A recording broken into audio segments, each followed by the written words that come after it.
commentary. And it does all of this in a way that all the social media photo filters in the world couldn't accomplish, by opening up the sense that draws most powerfully on our memory and associations. Remember, the magic is in us, not in the candles, cauldrons, wands, or incense. Magic is a word you'll hear a lot here. Magic is causing change in accordance with your will. Magic is the ability to take control of what is happening in your life, shuffle those cards, and deal again to ask for a new hand from God, the goddess, the universe, whoever. Burning incense can offer us a retreat-like atmosphere, or it can tell us that we are that extra in the craft as we have always secretly imagined. It can distract the 5-year-old that lives in the back of all our brains, yelling for stickers, candy, a movie, or something to color while we do the work. It gives us permission to let everything else take a back seat, even for a few moments. Most important, it can flip that switch in our brain that quiets the rest of the day and reminds us that now is our time. What we're doing here isn't just burning plants. We are forming a connection to the earth under our feet. We are connecting to the people around us, in our homes and in our lives. We are using these plants to remind us that we are alive and that we have agency. We can demand better in our lives, and we require better. You just need time, not a lot, I promise. Energy, just barely more than it takes to get off the couch from your latest streaming binge. And the materials. It's getting the information to know what to do that is the vital part. And that's right here in what you're holding, so you're already halfway there. When we start to delve into the herbal correspondences, the critical part is to not let it get overwhelming.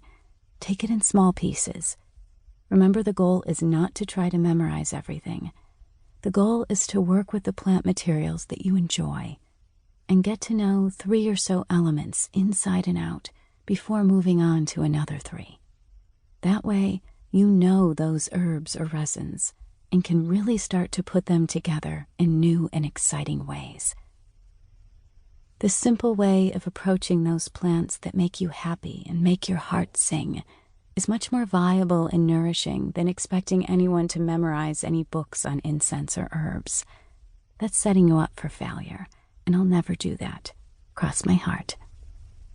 Just remember to stop and think about your ultimate goal. Write it down if you can before starting any work, so you can really make sure you've thought about it from all the angles. We don't have the luxury of blaming anyone or anything but ourselves for our actions. There is no, the devil made me do it here. It's all about personal responsibility.